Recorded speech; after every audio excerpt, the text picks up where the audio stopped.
Armada. Armada. Armada. Armada.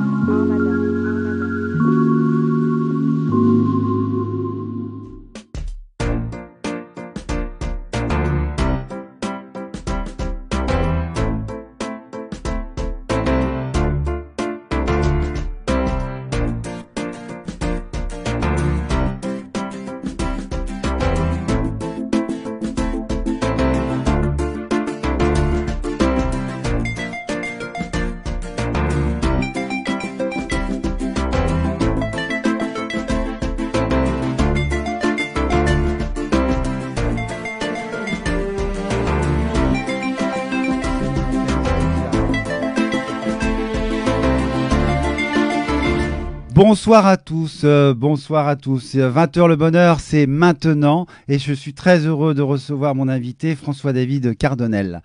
Bonsoir François-David, comment vas-tu? Bonsoir. Comment allez-vous, jeune homme? Ouais, bah écoutez, ça va super bien, ça va très bien, merci de me recevoir en tout cas. Eh ben, c'est un grand plaisir. Écoutez, voilà, vous êtes quand même un acteur très polyvalent. Vous aimez l'histoire, le patrimoine, vous pratiquez l'escrime, l'équitation, deux sports héritiers du Moyen-Âge, une période que vous faites revivre au château des Baux-de-Provence. D'où vient cette passion? D'où vient cette passion? Je pense que cette passion... J'ai été loin jusqu'à Aix-en-Provence. Je vois, ouais, vous avez fouiné partout, c'est bien. Non, mais le Moyen-Âge, en fait, je pense que tous les enfants sont fascinés par les armures, par les combats à l'épée. Sauf que moi, j'ai pu aller encore plus loin parce que quand j'étais gamin, vers mes 10-11 ans, j'ai eu la chance de rencontrer une troupe qui faisait de la reconstitution historique du Moyen-Âge. Et du coup, en fait, c'était du théâtre de rue et j'ai intégré cette troupe et du coup, ça a une passion qui a été dévorante pour moi. Et c'est là où, justement, j'ai appris à pratiquer l'escrime ancienne, le monter à cheval, tout ça. Et c'est vrai que cette période de l'histoire a pris beaucoup de place dans ma vie pendant toute mon adolescence, mon enfance et adolescence. Ouais. C'est ce que vous avez découvert tout seul ou avec votre frère et puis peut-être vos parents qui vous ont aussi donné ces valeurs? Non, enfin mes parents, oui, mes parents sont attachés à l'histoire. Mes parents ont toujours été baignés, on a été baignés dans la culture, ça c'est vrai. Mais moi, j'ai toujours, quand on jouait avec mon frère, en fait, c'est sûr il m'a toujours un peu suivi quand on était gamin dans nos jeux, et ça faisait partie de notre jeu finalement, sauf que c'était un truc grandeur nature, on pouvait mettre des vraies armures, tout ça, et c'est à partir de là qu'avec Jonathan, on a commencé à vraiment travailler ensemble. Ouais. Mais ça revient justement à la mode, justement, ces combats comme ça. Je Mais sais que ça existe en France et ailleurs. Et je vois du côté des Sables d'Olonne, j'ai des amis sur les Sables d'Olonne, pareil, ils refont un petit peu ce côté Moyen-Âge. Ils font revivre ça et c'est tellement beau. Ça restera toujours à la mode. Les enfants sont toujours fascinés par des chevaliers en armure, toujours. Toujours. Ouais. Et vous avez été justement très protégé là-dessus. Donc, à 10 ans, vous avez découvert le théâtre de rue et vous avez créé votre propre troupe baptisée Frères d'Armes. Ouais. C'est le début de la chorégraphie de votre vie. Comment vous vivez ça maintenant? J'ai énormément de nostalgie de cette période-là de ma vie. De faire du théâtre de rue, c'est épuisant parce que vraiment, on est tout le temps sur les routes. C'est très, très physique finalement comme travail et on est en contact direct avec le public qui n'est pas forcément là pour vous voir comme au théâtre. On est obligé de l'alpaguer, donc c'était un exercice qui était très intéressant et j'ai énormément de nostalgie de cette période-là où c'était vraiment, il y avait l'esprit de troupe et famille et donc ça c'était vraiment génial. Ouais.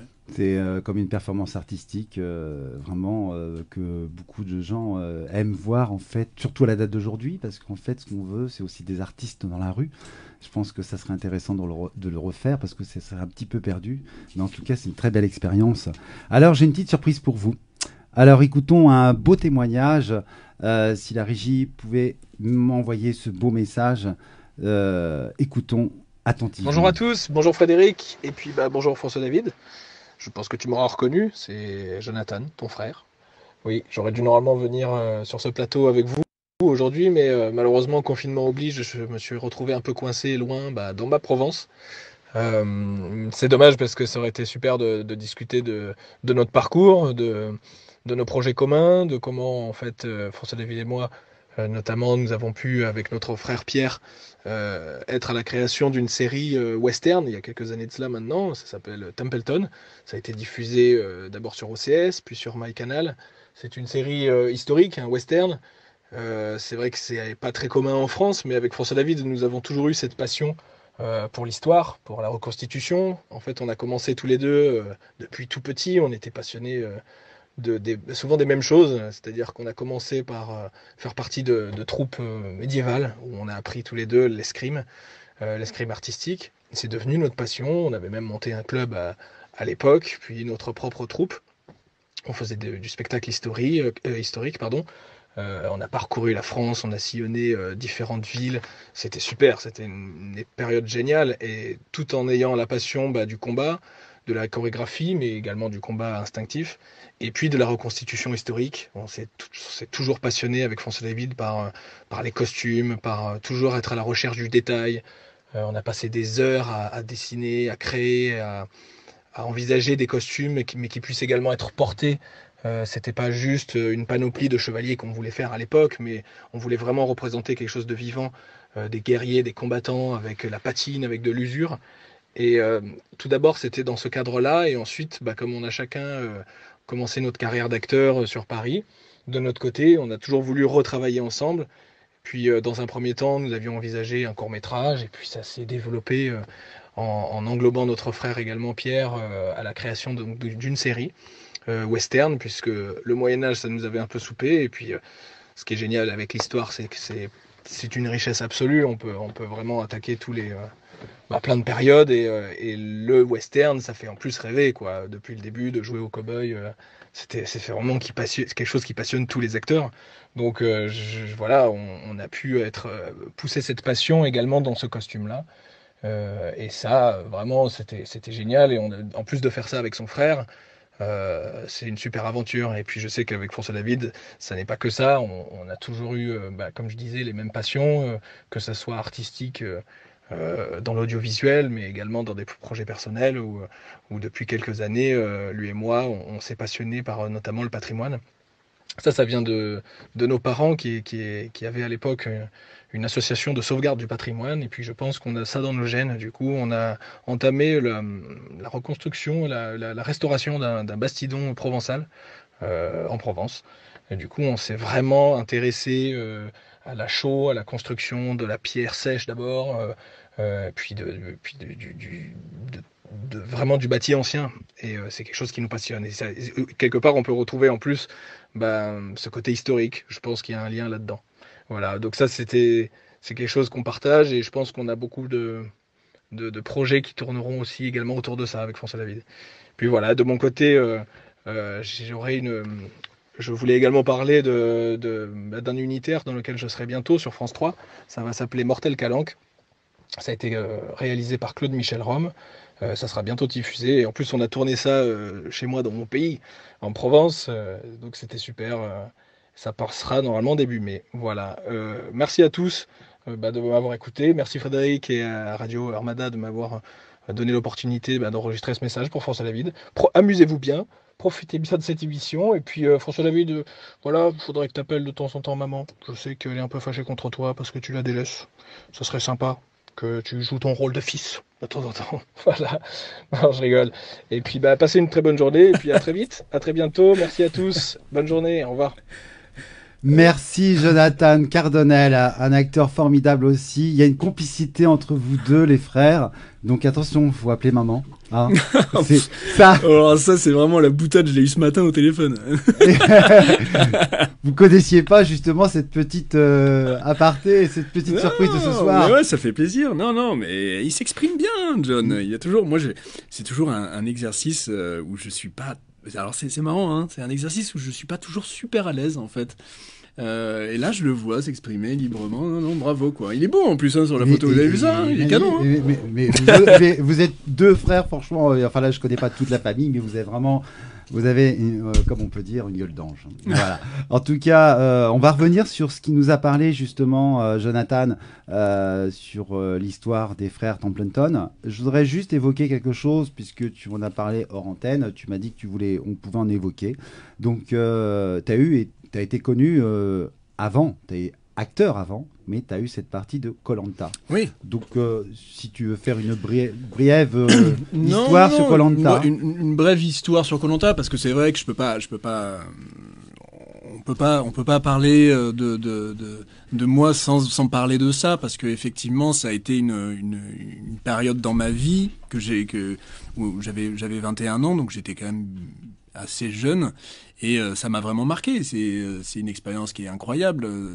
Je regrette absolument pas d'avoir fait ça, et ça m'a construit aussi dans ma manière d'être, j'imagine, dans ma manière de voir les gens, dans la manière de me comporter. Je pense que ça m'a appris énormément de choses. Et puis voilà. Et puis après, évidemment, je suis passé à autre chose. Jonathan, lui, était monté sur Paris juste avant que moi je ne fasse koh-lanta pour prendre des cours de comédie. Nous, on faisait du théâtre de rue à l'époque, et on a travaillé. Et lui, il travaillait vraiment le jeu caméra. Et je me rappelle qu'on était souvent au téléphone et qu'il m'expliquait un petit peu ce que c'est l'acting. Il me disait, mais non, mais tu vois, là, en fait, il faut vraiment vivre ces émotions réellement. Je lui dis, non, mais attends, réellement, c'est-à-dire quoi, tu fais semblant quand même. Il fait, non. En fait, tu dois te mettre dans l'état pour avoir des vraies émotions. Et en fait, ça me fascinait, et ça m'a donné envie. Une force. Et en fait, c'est à partir de là, parce que j'étais vraiment dans le sud, je suis monté sur Paris pour prendre des cours. Et c'est pour ça que maintenant, aujourd'hui, j'aime bien dissocier un petit peu cette expérience de koh-lanta, bien qu'elle soit ultra médiatisée et bien qu'elle ait été marquante pour moi, de mon travail, parce que ce sont deux choses qui sont complètement différentes. Oui. Bien que voilà, koh-lanta est quelque chose qui a fait partie de ma vie, je continue de le regarder parce que comme tout spectateur. Bien sûr. Et bon, après, c'est de la télé-réalité. Si on peut dire, ou c'est une expérience. C'est plus un jeu d'aventure. C'est un jeu d'aventure qu'une télé-réalité. Oui, parce que les gens confondent, mais en fait, c'est plus un Ouais. jeu d'aventure. Oui. Ouais. Et l'expérience de tout ça, en fait, c'est vraiment positif. Ah ben bien sûr que c'est positif, évidemment que c'est positif. Comme je le disais juste avant, j'ai appris énormément de choses. Et je trouve que c'est hyper intéressant quand on a 20 ans de pouvoir le faire. Indépendamment du défi sportif, indépendamment du côté télévisuel et ultra médiatisé qu'est cette émission, ce que nous on vit à 20 ans, j'ai eu conscience de ce que c'était que de crever la dalle. Non mais oui, en fait ça peut nous faire marrer, mais à l'époque, moi c'est quelque chose où je me suis dit, mais en fait les gens qui crèvent vraiment de faim, pour eux, c'est pas un jeu. Non. Et bien que cette expérience-là soit encadrée par quelque chose de médiatisé, eh ben, cette impression-là, elle, était palpable. Donc je pense avoir une vraie empathie par rapport à ça. C'est en ça où effectivement, koh-lanta, c'est quelque chose qui m'a apporté énormément de choses en tant qu'individu. Voilà. Donc c'est une très bonne expérience. Ouais, c'est une très bonne expérience. Et pour ceux qui voudraient le faire, justement, vous les incitez, enfin, ça peut être intéressant pour eux. Oh, mais je pense que c'est intéressant pour tout le monde. Pour tout le monde. Ouais, pour tout le monde. Alors revenons, comme disait votre frère Jonathan, il y avait Pierre aussi. Vous jouez avec eux, vous êtes scénariste et vous tournez dans Templeton, une histoire des frères Templeton. C'est dur à dire, Templeton. Ouais, hein. c'est pas évident, Templeton, voilà. Templeton. Vous y jouez le rôle principal de Jack. Comment s'est monté ce projet avec votre frère? Et je voudrais savoir si vous étiez inspiré justement avec Danse avec les loups. Quand même, y a-t-il un rapport? Parce que je pense qu'à la date d'aujourd'hui, on montre en fait des westerns un petit peu. C'est pas évident de les jouer, les westerns. Il faut s'impliquer, il faut être dedans. Est-ce qu'on nous montre vraiment la réalité des choses d'un Indien, d'un western exact? En fait, déjà, nous, pourquoi on a fait un western, c'est que tout simplement par envie de se dire que pourquoi les acteurs français ne font pas de western. Pourquoi c'est quelque chose qui est réservé aux Américains? Pourquoi c'est quelque chose qui a été réservé aux Italiens? On avait une énorme envie dévorante de faire un western. Donc je me rappelle, on était dans le sud avec mes deux frères et on s'est dit mais faisons une web-série. On a commencé comme ça, faisons une web-série. Donc on a commencé à écrire. On a même fait un spectacle de rue western. À l'époque, parce qu'on en continue encore à faire du spectacle de rue. Et c'est ça qui nous a ensuite lancé. On s'est dit, mais en fait, plus qu'une web-série, il faut carrément en faire une vraie série. Et traiter le western quand on est en France, c'est plus facile de le traiter sur la comédie. Donc en Ça fait, passe mieux. ça passe mieux et puis effectivement, il y a tellement de choses à dire sur cette période-là. Si on y va dans un axe sérieux, déjà sur une simple et bonne raison, c'est très compliqué du coup à vendre. C'est pour ça qu'il y a très peu, à part Blueberry, Oui. de western vraiment français, quoi. Et donc c'était un axe qui était beaucoup plus facile à vendre. Et puis on avait envie de déconner, quoi. On avait envie de Oui, rigoler. C'est une comédie, mais qui peut aller plus qui peut s'apparenter au genre de Mon nom est personne ou tous les films avec Terence Hill et Bud Spencer, où c'était quand même assez léger, quoi, tout en ayant une dimension avec tout ce qui va avec sur le western. Donc voilà, nous le western, c'était une énorme envie de le faire. Mais c'était une très belle idée parce que c'était vraiment une série, si je me souviens, il y a quand même 6, 7, non? Il y a 10 épisodes Il y a de 26 10 minutes. Voilà. Ouais. Donc, et c'est toujours d'actualité. On peut le retrouver justement. Ouais, je crois qu'on peut, on peut encore le revoir sur OCS. Sur ouais, OCS, il me semble, voilà, ouais. tout à fait. Et j'ai beaucoup aimé le côté western. Nous aussi. On va passer justement à votre première apparition à la télévision sur France 2, Le Miroir de l'eau. Ouais. Alors là, avec Christina Reali, Clémentine Salarié, Lynn Renaud, Clio Baran, Julien Bravo, Valérie Mérez. Quel souvenir gardez-vous de ce tournage avec ces comédiens reconnus et qui, surtout Valérie Mérez, qui est adorable, enfin, Lynn Renaud aussi, qui est quand même un personnage très connu, et Clémentine, qui est une femme aussi de caractère. Alors ça, le Miroir de l'eau, je me rappelle, je devais avoir peut-être 18 ans, quelque chose comme ça, il me semble. Et c'est un des premiers projets auxquels j'ai participé. Donc j'étais assez terrorisé parce que j'avais encore eu aucune formation de jeu caméra. Mais moi, j'étais dans des scènes de flashback où je jouais le personnage de Bernard Lierles, du comédien Bernard Lierles. Putain, j'ai du mal à le dire. Je l'écorche, quoi. Moi, c'est en plein quand il était, ouais, c'est ça. Quand il était jeune. Donc en fait, c'était tourné au Super 8 et il y avait tout un truc qui était, et on tournait juste à côté de chez moi, à Sillon-la-Cascade, à côté de Barjol, là où je m'évade en Provence. C'est très joli la Provence. C'est ma vie. Vous êtes dans le Var. Ouais, c'est ma vie. Complètement dans le Var. Donc en fait, d'avoir joué avec ces personnages-là, qu'est-ce que ça vous a procuré exactement en fait? Parce que c'est intimidant au début. C'est intimidant. C'est intimidant quand on n'a pas l'habitude.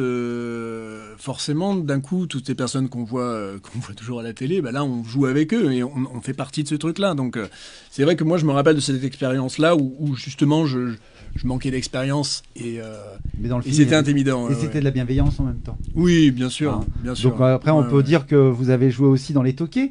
Ouais. Alors là, Les Toqués, moi j'ai adoré. Avec Ingrid Chauvin, ouais. Bruno Vukovic, Daniel Rousseau, Nathalie Corée et Ouais. bien d'autres, bien sûr. Une série télévisée qui a énormément bien marché.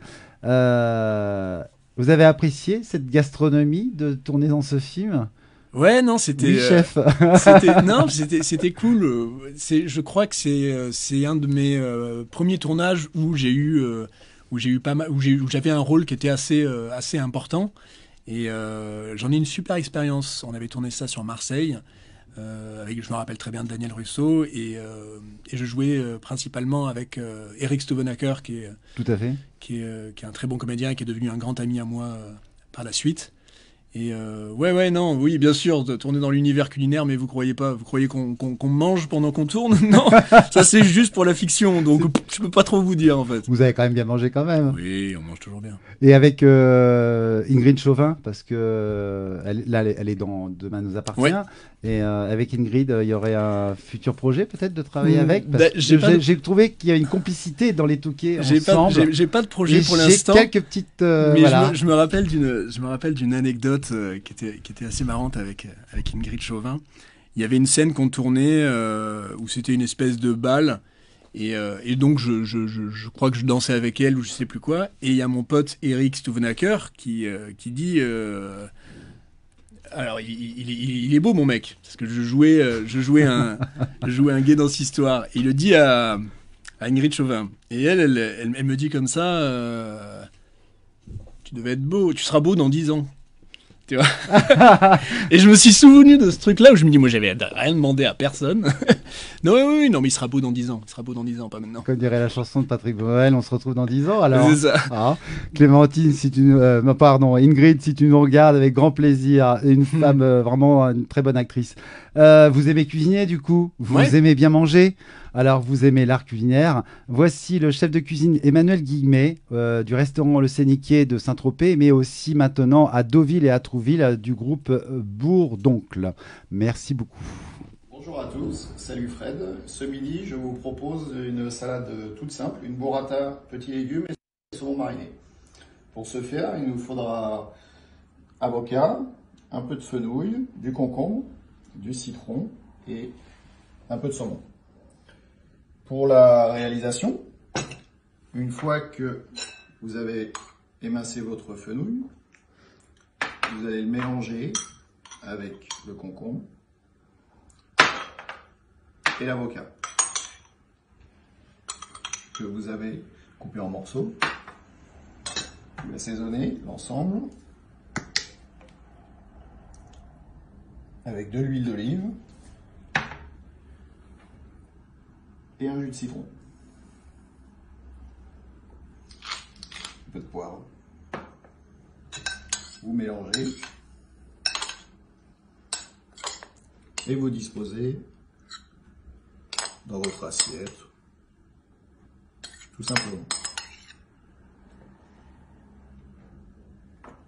Vous prenez votre burrata, vous la mettez au centre de l'assiette.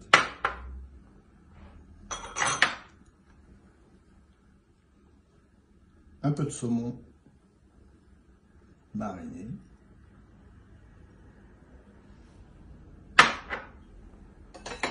Et voilà. Vous pouvez rajouter, ce qui va donner un petit peu de fraîcheur encore en plus, quelques zestes de citron, des feuilles de basilic, et remettre un peu d'huile d'olive sur la burrata. Et voilà, le tour est joué. Une petite salade simple à réaliser pour chez vous ou à l'extérieur, en pique-nique, etc. À bientôt. Voilà, c'était Emmanuel Guillemet, un chef de cuisine hors pair que vous pouvez le retrouver à Deauville et à Trouville, bien sûr, dès que les restaurants rouvriront, mais on est sûr de rien. Mais on reste positif et juillet-août sera un été bien chaud. En tout cas, ça donne envie, tu vois, cette petite salade du sud. Ah ouais, non, moi, ça me donne vraiment envie. Le seul problème, c'est qu'à la maison, c'est moi qui cuisine. Ma femme, elle ne cuisine pas et elle déteste le fenouil. Et ça, c'est vraiment terrible. D'accord, pour moi. c'est pour ça que j'ai fait, Ouais, j'ai fait une terrible petite pour moi, parenthèse. parce que moi, j'adore. Il y a de l'avocat en plus, Il y a il me semble. voilà. Et j'adore l'avocat, elle déteste l'avocat. Je suis obligé de composer vraiment en fonction. Alors, je fais comme avec les enfants. J'essaie de temps en temps de rajouter des légumes. C'est bien, et comme ça. Ouais, on essaye. Donc, c'est super. Donc, très bon cuisinier alors. Non, pas très bon cuisinier. Mon frère, Jonathan, lui, est un super cuisinier. Donc, quand il viendra c'est la un truc. prochaine Ah, fois, mais lui, là... c'est un truc de fou. Je Hein. le mettrai à Vraiment, l'œuvre. il fait des petites émulsions, des trucs comme ça. Non, moi, je fais la cuisine simple, mais plutôt bonne. Ouais. Mais Plutôt bonne. En tout cas, ma femme aime ma cuisine. Bon, et ben tant mieux. Et ben on va continuer dans une série policière dos au mur avec Anne Caillon. Ouais. Vous incarnez un jeune lieutenant de police ambitieux, jouez le rôle de policier où vous montez les difficultés de ce métier et ses travers quand même. Comme en 2014, lorsque vous jouez La Petite Histoire de France, une série créée par Jamel Debbouze, dans le rôle d'un garde de Napoléon. Dernièrement, vous avez fait La Traque avec Yves Régnier. Vous avez joué aussi dans Section de recherche. Vous aimez jouer les rôles de policiers? Comment vous pouvez vous soutenez les policiers à travers ces rôles de composition quand même assez et vous les jouez très bien justement jusqu'à Napoléon. Jusqu'à Napoléon. Bah, en fait, c'est les policiers, c'est un genre, en tout cas en série et en film, qui est ultra prisé et qui est très présent dans notre décor audiovisuel. Moi, j'aime bien, effectivement, jouer des personnages comme ça. Les westerns, les policiers. Ouais, non, mais c'est... Les gendarmes et les voleurs. C'est intéressant, et justement, on parlait de dos au mur, c'était surtout de la garde à vue, donc il y a tout un rapport de force qui est intéressant par rapport par rapport au suspect. Et à jouer, il y a toujours un côté assez jouissif où on essaie de mettre quelqu'un sur la table, quoi. Et ça, j'aime bien le faire. Effectivement, j'aime bien tout ça. Et pour revenir à Dos au mur, justement, avec Anne Caillon, je pense que c'est cette série-là qui m'a appris mon métier réellement, parce que c'était un 20 fois 52 minutes. Un truc qui ne se fait plus. Hein. Ils ont diffusé que 10 épisodes, c'était sur Chérie 25. À l'époque, c'était en 2012. Ouais. Et c'est un ami à moi, Aurélien Poitrimou, qui était le réalisateur de cette série-là, qui m'a choisi pour jouer ce personnage. Et j'ai énormément appris avec lui, avec Anne Caillon, qui est une actrice formidable. Une actrice formidable, oui. Vraiment formidable. Elle m'a beaucoup appris. Et d'être sur le terrain, d'être un petit peu ce côté série policière, est-ce que vous vous mettez à la place d'un policier de la date d'aujourd'hui ou d'avant? Que vous comprenez un peu aussi leur métier, on va dire, parce que c'est vrai que bon, on dit c'est facile à dire ou facile à faire, mais de jouer un rôle de policier ou... Mais moi je me rappelle que justement sur Dos au mur, tous les figurants étaient comme on jouait dans un commissariat, tous les figurants c'était des policiers.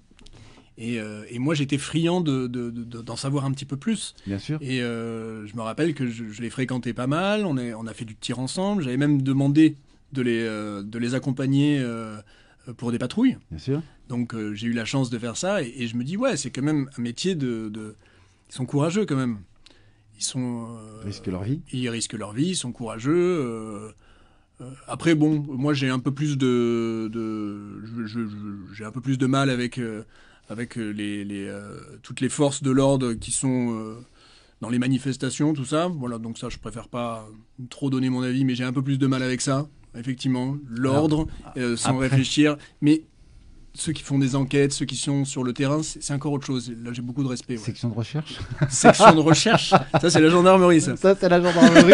Mais c'est des bons souvenirs. Maintenant, je pense que c'est... Enfin, si je me trompe, mais... il ne faut pas mettre d'étiquette à la police ni à la gendarmerie, et heureusement qu'ils sont là aussi, bien sûr. On les respecte, mais c'est peut-être aussi pas l'étiquette de gendarme ou de policier, c'est plutôt le souci, c'est peut-être l'individu dans n'importe quel domaine, en fait. Ça, tout dépend de l'individu qu'on a en face. Bien sûr, non mais ça c'est une évidence. Après, tout à l'heure on parlait de chevalerie, on parlait de Moyen-Âge, et moi effectivement...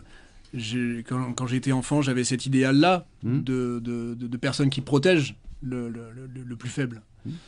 Donc c'est pour ça que j'ai un peu de mal quand je vois...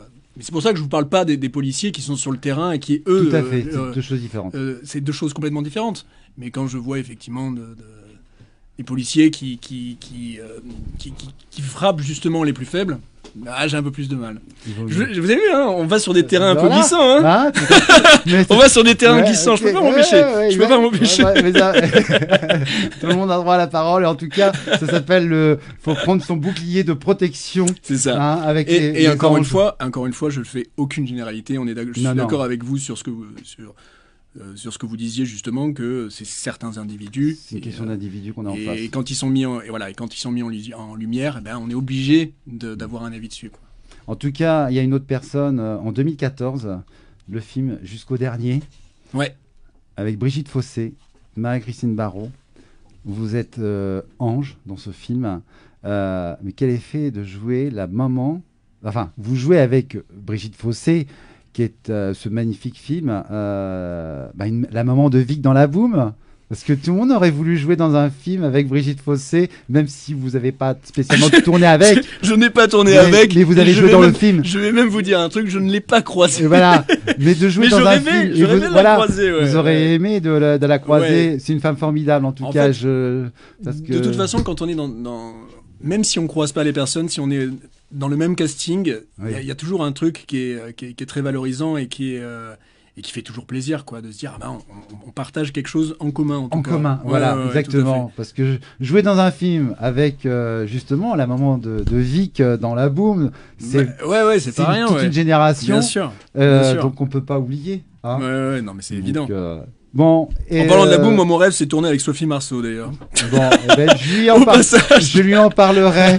Je lui en parlerai. Écoutez, avec grand plaisir. On ne sait jamais. On sait pas, on Voilà, sait pas. vous On ne l'avez sait demandé, l'univers vous l'apportera Exactement. sur un plateau d'argent. Hein. Alors, puisque vous voulez tourner avec Sophie Marceau, elle aime les fleurs, elle aime tout. Qu'est-ce que vous aimez les jardins? Vous aimez jardiner aussi parce que vous aimez bricoler. Vous êtes Alors moi j'aime bricoler. Le jardin, c'est le jardin, je m'y suis pas encore vraiment mis. pas encore. Je m'y suis pas encore vraiment mis. En revanche, on a la chance d'avoir un terrain dans le Var avec ma famille où là mes deux frères, ma mère s'occupent à fond du potager, à fond permaculture, tout ça. Donc je commence à jeter un petit peu un œil. Je m'y suis pas encore penché, mais j'ai une tendance à aller à fond quand je me penche dans quelque chose, donc ça ne sera tardé. Ça ne serait tardé. Ouais. Alors, regardons justement le côté jardin. Merci la régie. Bonjour à tous. Aujourd'hui, nous sommes dans une jardinerie vraiment magnifique en Normandie et on va parler un petit peu de plantes qui nous entourent parce qu'aujourd'hui, bah aussi, on dit souvent au mois d'avril, ne découvre pas d'un fil, mais au mois de mai, fais ce qu'il te plaît. Et ben Simon va nous expliquer un petit peu ce qu'il faut planter et pas planter maintenant parce que des fois, il vaut mieux attendre quelques jours, voire pas un mois ou deux, mais approximatif, c'est ça. Alors Simon, bonjour. Bonjour. Dites-moi tout un petit peu, qu'est-ce qu'il faut planter et pas planter?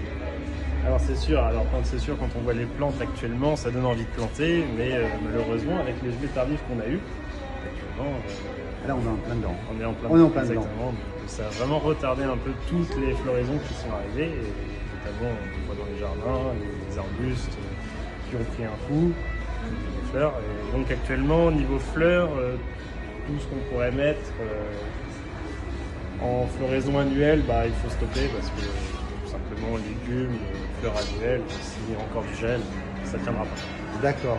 Et alors, par exemple, les tomates, là, Ouais. Non, surtout pas. surtout pas. Pas planter les tomates. Les tomates, c'est après le 15 mai. Parce que c'est vraiment après le 15 mai. Alors attention, les tomates après le 15 mai, sinon c'est pas possible. C'est ça. Et donc voilà. Et alors après ça, par exemple, c'est vrai que ça on en met dans les jardins, on en met dans les jardinières, on en Ouais, met un peu c'est ça. partout. Et alors cette plante, Dipladénia. voilà, le dipladénia. Dipladénia, c'est vraiment pareil, hein, une plante de base qu'on voit beaucoup dans le sud. Malheureusement, des tigelles, ça tient pas. Hein, chez nous, si on veut les garder, c'est soit en véranda, dans une pièce très peu chauffée en hiver, pour les garder et les ressortir après à la saison, lors des étés, dans les jardins, dans les jardinières. Après, on passe à des arômes. Aromatiques. Voilà, donc les plantes comme le basilic. Ouais, basilic, Ça, c'est vrai. très bon pour les salades. C'est ça. Ça en fait envie, hein. Ça fait Exactement. envie. Mais malheureusement, C'est l'un des seuls qui est le plus sensible, vraiment. Après, il y a tout ce qui est romarin, tout ça, on peut, mais celui-ci, c'est-à-dire qu'en fait, le romarin, le thym, c'est peut-être une fois que c'est planté. c'est un peu plus costaud. C'est un on peu est plus sur- costaud, Déjà, avec- c'est de la vivace, donc ça revient d'une année sur l'autre. Le romarin, c'est un arbuste, donc c'est déjà un peu plus grand, et ça tient chez nous. Mais le basilic, ça tient pas. Ça tient Ah, pas. Et là après, justement, on continue, Voilà, justement, le on en parle un. Romarin, Voilà. ça vous Il est pouvez. magnifique et Ça, superbe. ça, Le ça, romarin, ça peut. ça peut le tirer. Voilà. Et alors après, bon, bah ça, c'est vrai que c'est ce qu'on met sur les. Ça tient plus ou moins, non? Les annuels, c'est pareil. Hein. Là, on pouvait, mais après, tout dépend le froid qui est annoncé. Malheureusement, on ne contrôle pas la météo, on ne peut pas savoir à l'avance. Oh, ça serait bien d'avoir une télécommande pour Ça, mais malheureusement, on ne c'est peut pas. Donc C'est ça, vraiment, ça, c'est pas la peine pour l'instant. Il faut Ouais, vraiment c'est garder ça vraiment Je à le une déconseille. température. Les températures, en fait, c'est exactement ce qu'il faut sur les fleurs. Pour ce genre de fleurs, il ne faut pas forcément que ça gèle. Ça tiendrait, alors le zéro, ça peut tenir sans problème. Bon. Et alors, puisqu'on est entouré là dehors, exactement, derrière on a les rosiers. Bon, est-ce qu'on peut planter ça maintenant? Oui, ça Là- honnêtement, il n'y a aucun souci. Après, c'est vrai que là, les rosiers, s'il y a un coup de froid, quand on voit qu'ils sont avancés comme ça en feuillage, Il n'y a aucun vraiment, souci. Il n'y a aucun souci, ça va juste prendre un petit coup de gel, mais on le retaille. Mais on le C'est- retaille. C'est ça. Comme chaque année, c'est Voilà. comme les vignes. C'est ça. Alors par contre, vous allez me montrer quelque chose, les vignes justement, ou par exemple l'arbre kiwi. Le kiwi, ouais, Voilà. bah là on voit Alors. notamment un kiwi qui a été avancé ou qui a été sûrement cultivé dans une région un petit peu moins frileuse Voilà. et qui a pris un coup de froid. Voilà, ça a séché. C'est ce que On retaille. voilà. Et c'est ce que nous montrent les vignobles à la date d'aujourd'hui justement. Ils ont eu peur de toutes ces gelées. Ils ont eu des bidons avec Ah bah oui, du feu oui, pour oui. vraiment réchauffer parce que sinon ils perdaient leur récolte. Ah bah là il n'y aurait pas de. Ça a tellement été en avance avec les chaleurs qu'on a eues. Quand on voit les fleurs qui ont poussé d'un coup, ça a été un problème. Bon, de toute façon, on le voit dans les jardins. C'est impressionnant. C'est ça. Est-ce qu'il y a, pour vous, un changement climatique énorme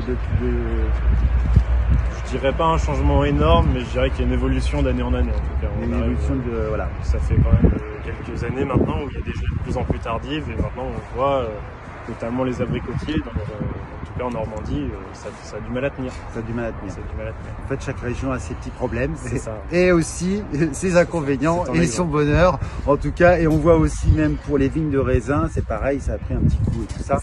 Mais bon, tout ça, écoutez, les conseils, c'est ça, c'est ne pas planter à tort et à travers. Il faut vraiment respecter la nature et respecter aussi les dictons. Donc, ne vous découvrez pas d'un fil et surtout, prenez soin de vous. Et je vous dis à très très bientôt. Ciao, ciao, ciao. Et voilà, c'était le petit conseil de Simon, le jardinier de Normandie. En tout cas, je vais dire une chose, c'est qu'il y a aussi les seins de glace. Voilà, donc c'est vrai que, mais il faut, tu vois, il faut pas planter comme ça de. Il y a toujours. C'est pour ça qu'à l'époque ils avaient des dictons. Et voilà. Ils avaient des dictons à la Sainte-Catherine, machin. Exactement. Et en plus là, il y a 2 semaines, il y a eu du gel et je sais qu'il y a eu. C'est impressionnant. Dans le Var, ma mère elle me disait que même dans le Var, il y avait tous les vignerons qui avaient mis du feu dans toutes les vignes pour que ça puisse. Le feu, et en fait, c'est catastrophique. C'est une catastrophe totale. Et par contre, c'est ce que je dis souvent. Et beaucoup de gens nous disaient, oh, il y a des choses, attendez les seins de glace. Alors, pour une petite info, les seins de glace, ça commence le mardi 11 mai et ça finit le jeudi 13 mai. Voilà, le 14, c'est bon, vous pouvez tout planter. Je vous remercie à tous. Petit conseil de jardin. Alors maintenant, on va continuer sur un événement. Un événement que tout le monde et toute la France, même l'Europe a aimé parce que ça a été diffusé sur TF1 et c'était un grand plaisir. Le Bazar de la Charité.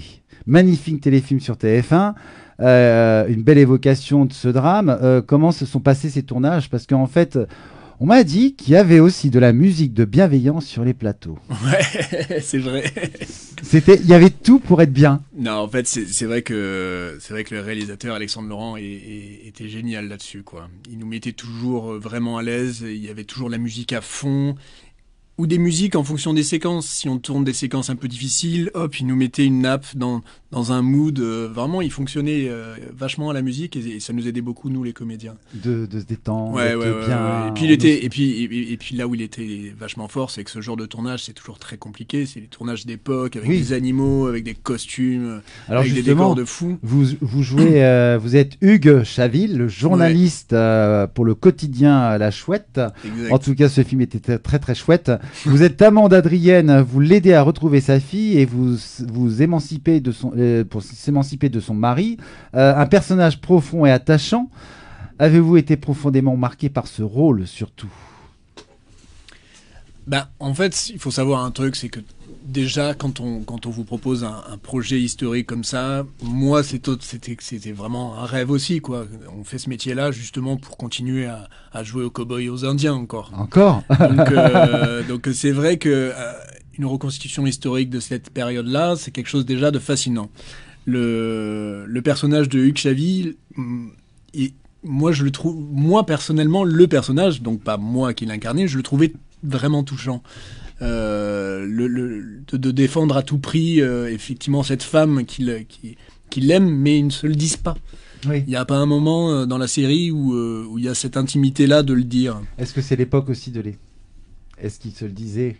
Là, en l'occurrence, justement, ça se veut assez moderne dans les sentiments. Bien sûr. Il veut l'arracher à sa condition de vie assez obsolète d'un homme qui la dirige, d'un homme qui en fait ce qu'il veut et qui ne la considère pas. Lui, le personnage du Chaville, c'est tout l'inverse. Oui. Il la considère et il veut l'arracher à ce méchant.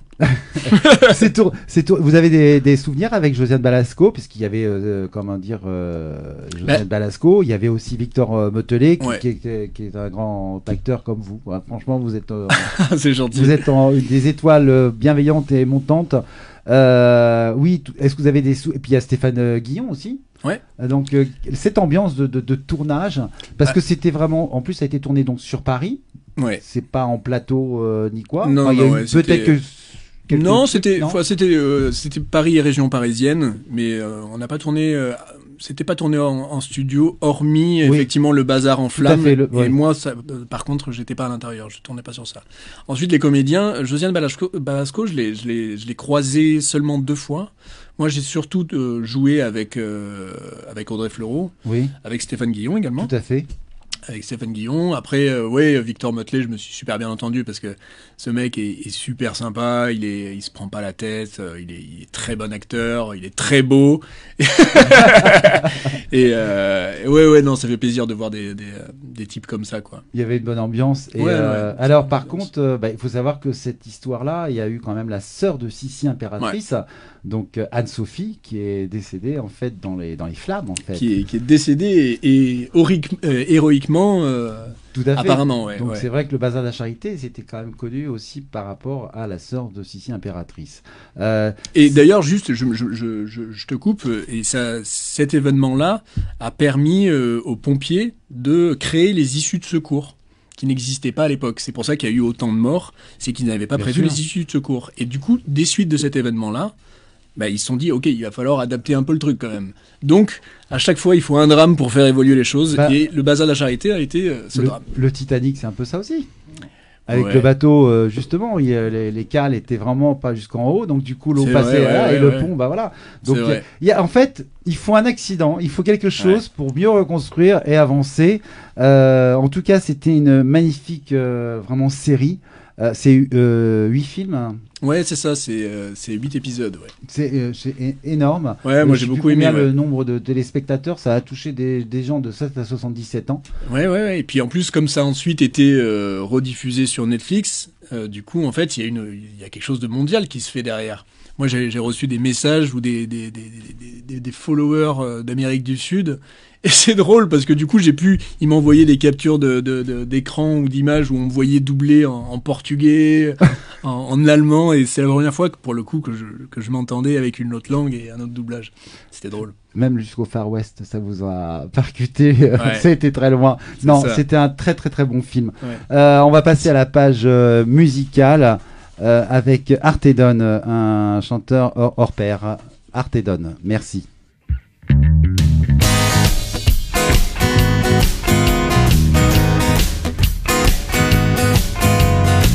Dans la nuit, un peu perdu sonner. Hey, hey. Les ombres se cachent dans la brume de Paname. La tour et ses flashs et le désir de ces dames. Je t'ai vu, j'ai eu l'envie de danser. Hey, hey. Une ombre divine entourée de ses fans. Dans ma tête chemine un plan pour virer ses ânes. Et comme le lion, je garde la plus belle part, celle du roi. À Cendrillon, ma clocharde. Et tu pensais me faire subir ta loi. Mais moi, j'ai fait mon choix. Je garde la part du roi. Mais moi, j'ai fait mon choix. Je garde la part du roi.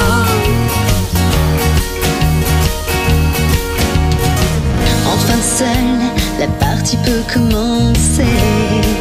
Hey, hey. Toi et moi, 6 joueurs sur ce champ de bataille. Sans la moindre peur, j'embraserai tes failles. Une chambre, un abri pour la journée. Hey, hey. Ton parfum de ciel pour t'emparer de mon cœur. Mais t'oublies ma belle, mon Dieu, quelle horreur. Mais moi, j'ai fait mon choix. Je garde la part du roi. Mais moi, j'ai fait mon choix. Je garde la part du roi.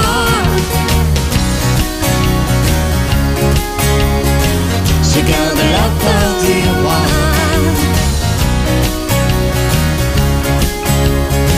Je garde la part du roi.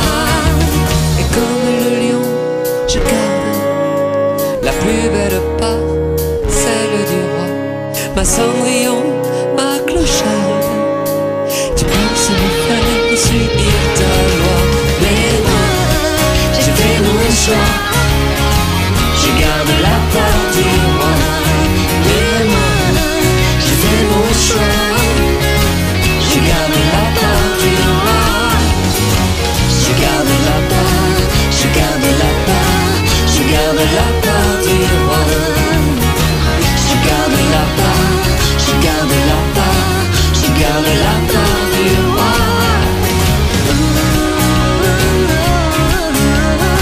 Je garde la part du roi.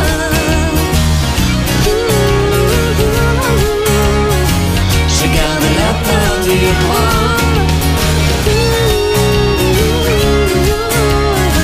Je garde la part du roi.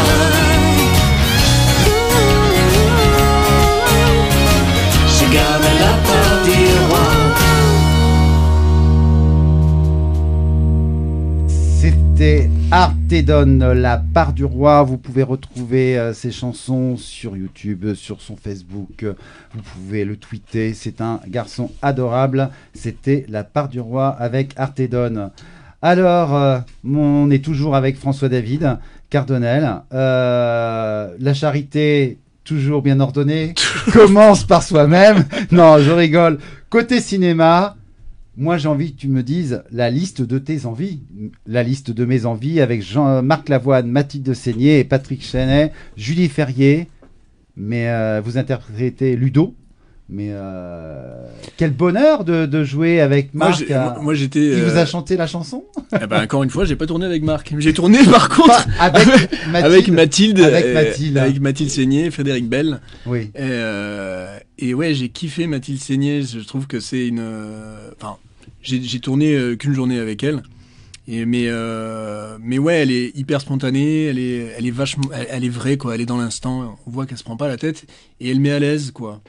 Et ça c'est vachement bien quand on a des personnes qui sont des grosses figures comme ça, qui vous mettent à l'aise et qui sont voilà et qui sont eux-mêmes. Et du coup ça nous permet d'être plus dans les personnages que de jouer avec Mathilde Seigné. Non, je joue avec un petit peu comme Clémentine Salarié aussi. C'est des gens voilà, c'est des personnes qui sont. Enfin moi j'ai beaucoup aimé, j'ai beaucoup aimé. Et alors après vous avez joué Les Garçons de Guillaume à table. Donc, Guillaume Gallienne qui a joué Pierre Berger dans Yves Saint Laurent. Comment s'est fait cette complicité, ce projet avec Guillaume, puisqu'il est venu vous chercher? Tout con, hein, il a passé un casting pour chercher juste le personnage que je joue. Et oui, c'était un film où en fait, il n'y avait pas de grand personnage. C'était lui qui avait le fil conducteur et en fonction des trucs du courant de sa vie, il rencontre des personnes. Et moi, je jouais en fait un ancien collègue à lui quand on était jeune, qui était sportif et je l'humilie un peu. Donc c'était drôle en fait d'humilier un peu Guillaume Gallienne.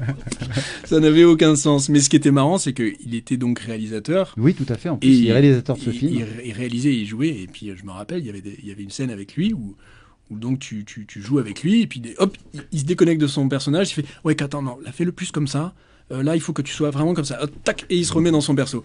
Et toi, ok, d'accord. Le réalisateur et le comédien. C'est la même personne, mais double jeu. Enfin, c'est pas évident. Il est brillant, c'est sûr. J'ai beaucoup de plaisir. Ouais. Beaucoup de plaisir. Et vous avez des projets encore avec lui ou par la suite? Ça, pour l'instant, non. Mais pas pour l'instant. On sait jamais de quoi l'avenir est fait. Exactement. Mais c'était un pur bonheur de jouer travailler avec lui et de jouer aussi avec lui.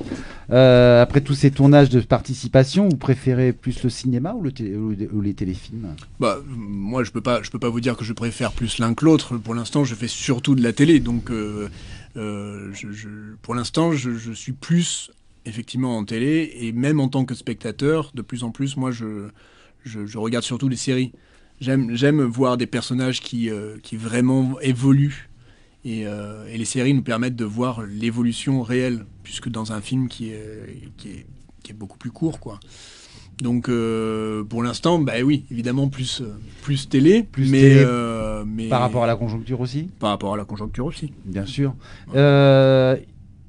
Est-ce que vous avez déjà refusé un rôle parce que c'est le scénario qui vous plaît pas, ou c'est parce que c'est l'acteur ou l'actrice qui est dedans? Non, c'est pas. Parfois, c'est juste, c'est tout un ensemble de choses. C'est le casting qui est en face de soi, le scénario, la production, le diffuseur. Il y a plein de choses qui nous orientent et qui englobent si on fait pour faire le choix d'une chose. J'ai refusé. Après, j'ai refusé un ou deux projets,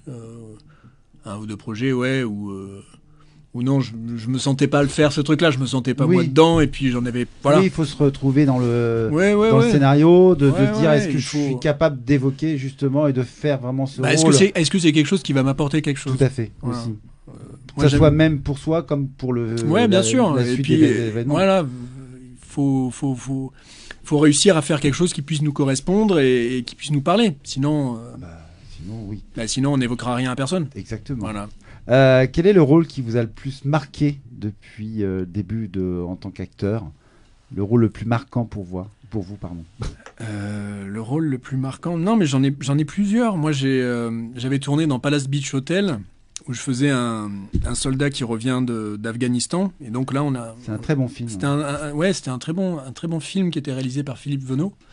Et je tournais avec Thierry Godard, que j'adore d'ailleurs comme acteur. Et c'était intéressant parce que je travaillais vraiment sur le trauma de guerre. Et mon personnage était vraiment traumatisé par ce conflit. Donc ça, c'était vraiment intéressant pour moi de l'explorer. Après, celui où je me suis le plus éclaté entre nous, c'était clairement Templeton. Parce Oui. que c'était la C'est comédie, aussi c'était un genre que je ne connaissais pas, que j'avais jamais apprivoisé, et je me suis lâché, et c'est un vrai lâcher-prise. Et quand vous voyez sur le plateau qu'il y a des personnes qui rigolent, là on se dit putain, ok, c'est bon, ça marche. Et du coup on se lâche, ça nous met en confiance. Et j'ai vraiment adoré jouer ce personnage de Jack Templeton. Mais après il y a plein de rôles qui sont très intéressants. Hugues Chaville dans le Bazar de la Charité, il était super intéressant parce qu'il était vraiment différent de moi. Je trouve que vraiment le personnage était... on n'avait pas le même caractère en fait. On n'a pas le même caractère, on n'a pas le même... Et du coup, c'était marrant d'explorer ça. Et justement, De jouer un autre caractère. Alexandre Laurent, le réalisateur, me disait attends, parce que moi j'ai un débit, je parle comme ça, machin. Il me disait non, il faut que tu. Le personnage, il prend plus son temps, il est plus. Calme-toi. Ouais, détends-toi. Et ouais, du coup, c'est intéressant parce que on capte autre chose, quoi. Bien sûr. Alors du coup, quelle série avez-vous préférée dans tout ça? En fait, on va rester sur Templeton. Ouais, je suis obligé. Mais bien sûr. Je suis obligé de dire ça. On n'oublie pas son Ouais. petit bébé. Bah ouais, c'est mon Et bébé, puis ouais, c'est notre bébé, ouais. c'est une histoire de famille, de Ouais. frères. Et Ouais, ça, c'est exactement. très très beau d'être liés comme ça. Et vous Ouais. êtes une famille soudée. Le souvenir le plus marquant, c'est pareil. C'est peut-être aussi ce côté western. Ou est-ce que c'était sur d'autres des souvenirs en fait de tournage? Les souvenirs marquants, moi ce qui me fait marrer, c'est que quand je fais une série, on me flingue souvent.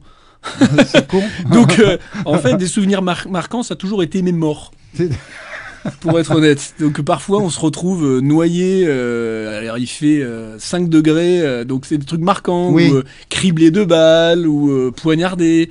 Ouais, en fait, à jouer, mine de rien, c'est pas juste de la cascade. Non. Il y a un côté qui est assez marquant dans le... Bon, de toute façon, ça a été diffusé, mais dans le Bazar de la Charité, Oui. je fais carrément même mon dernier souffle à l'hôpital. Le truc ultra casse-gueule. Et bah, c'est intéressant. C'était Et dans du le coup- journal. Du coup, c'était dans le journal le lendemain, dans la chouette, c'est chouette. Mais ouais, c'est des trucs qui sont marquants, en fait. C'est des trucs qui sont marquants à jouer. Parce quand on est dans des scènes comme ça, il y a une espèce de respect et de silence un peu sur le plateau qui est hyper intéressant. Il y a de l'encouragement aussi avec les autres acteurs. Ouais, bien C'est sûr. important d'avoir cette Ouais, ouais, ambiance ouais, et cette complètement. bienveillance. Ouais. L'acteur que vous auriez, que vous admirez le plus? Même mondial. Oui. que Acteur ou j'admire le actrice, plus. hein. Ouais, bien sûr. Homme, non, femme, mais mode il y a- d'emploi. Il y a plein d'acteurs que je kiffe, quoi.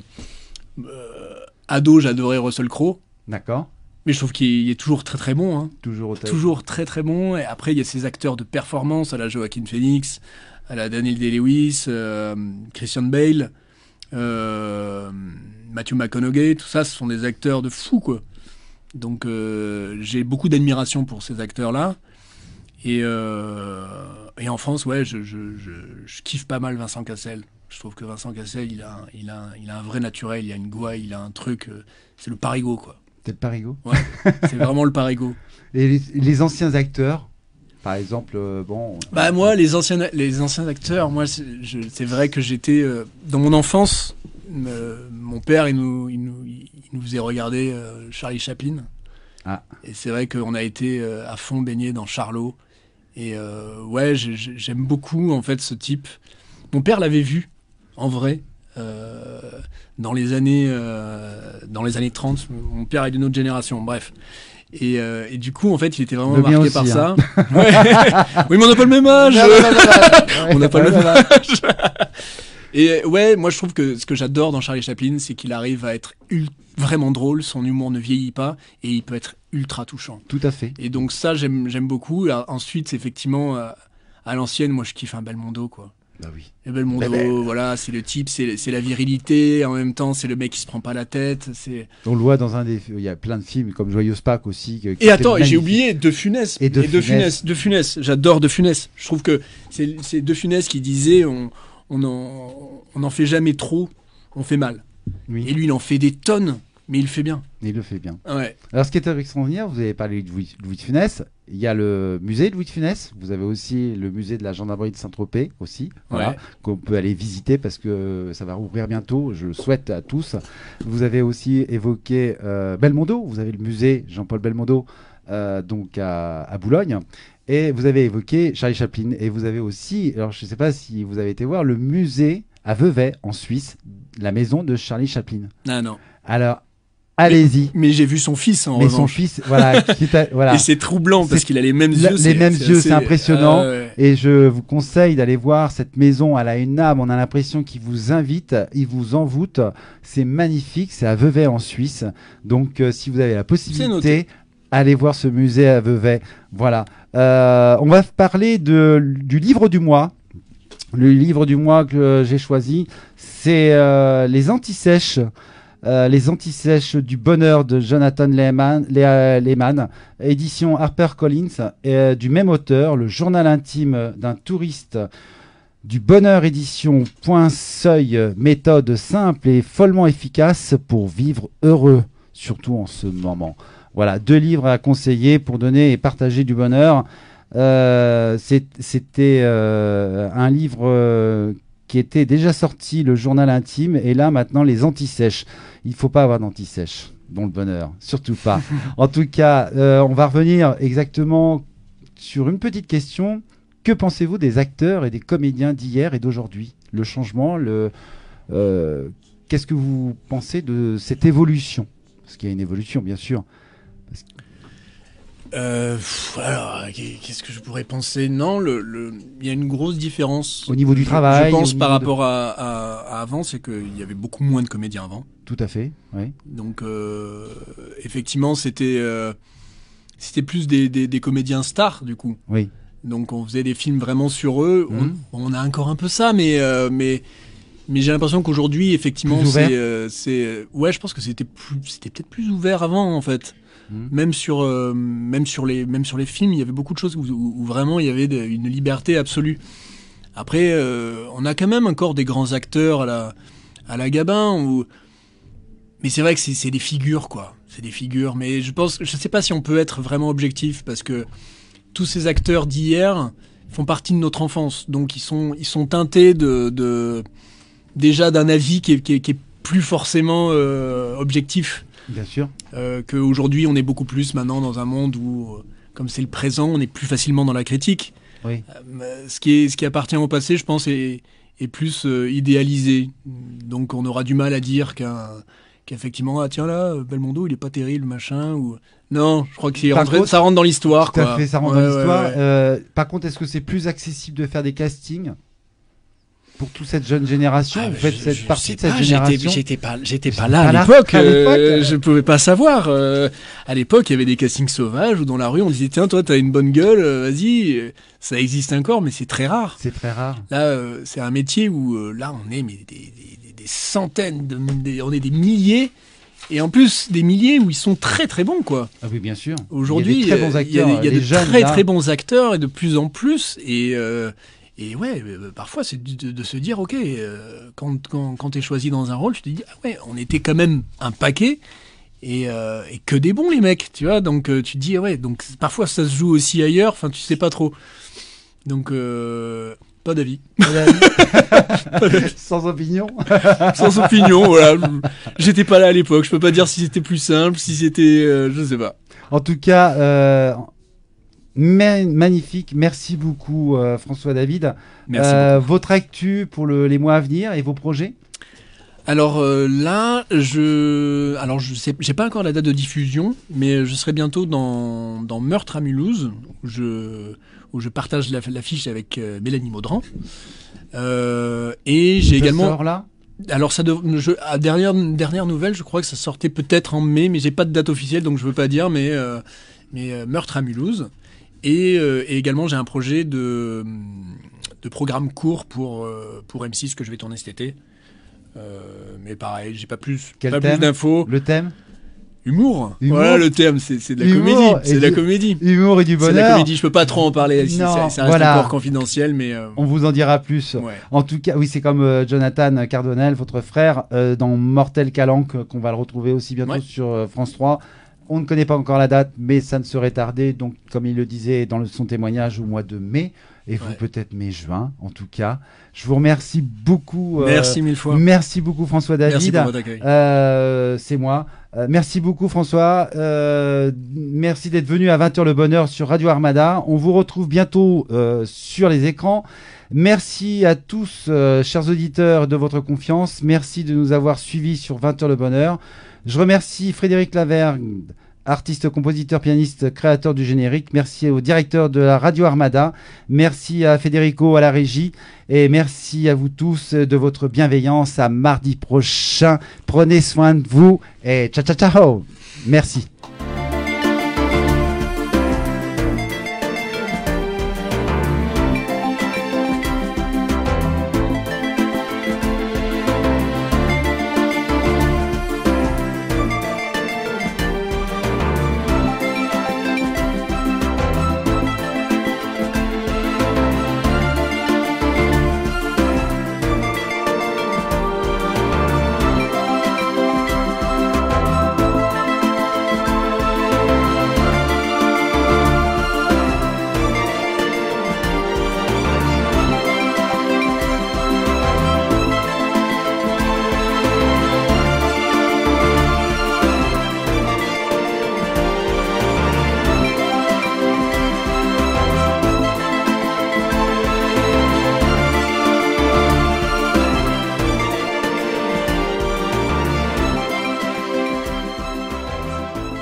Armada.